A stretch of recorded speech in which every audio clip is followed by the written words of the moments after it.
tour. Et comme dit le médecin, dites 33. Chez un toubib anglais, c'est 3 fois plus, say 99.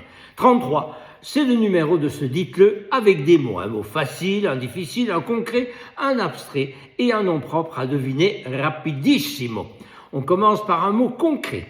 Article de literie constitué d'une enveloppe en tissu remplie de duvet, de plumes ou de fibres synthétiques. Elle sert à couvrir le dormeur et à le tenir au chaud pendant la nuit, remplaçant souvent l'utilisation traditionnelle du drap et de la couverture. Petit clin d'œil musical, Sheila en avait 2. Vous l'aurez deviné, c'est une couette. Chouette, une couette. Un mot facile pour suivre. Jouet de forme conique, muni d'une pointe sur laquelle il se maintient en équilibre quand on lui imprime un mouvement de rotation à la main ou au moyen d'une ficelle, d'un fouet ou par un mécanisme. Comme aurait dit Shakespeare, to be or not to be, that's the question.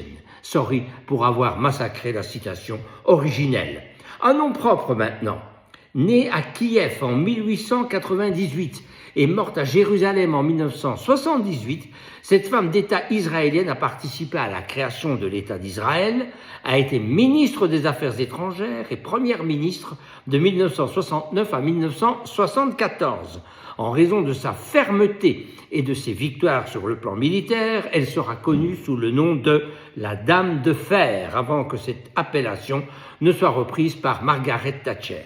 Surnommé meilleur homme du gouvernement par Ben Gourion et grand-mère d'Israël par la presse populaire, il s'agit de Golda Meir, un mot difficile dans la foulée. Aussi appelé trouble du développement de la coordination, ce trouble neurologique invisible affecte la planification, la coordination et l'automatisation des gestes volontaires. La personne qui en est atteinte doit réapprendre chaque mouvement quotidiennement, ce qui nécessite une grande concentration et engendre une forte fatigue. Issu des mots grecs dys signifiant anomalie, trouble, et praxis, l'action, le mouvement, il s'agit de la dyspraxie.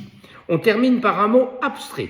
C'est le processus naturel de vieillissement physiologique et cellulaire qui entraîne un déclin progressif des fonctions de l'organisme.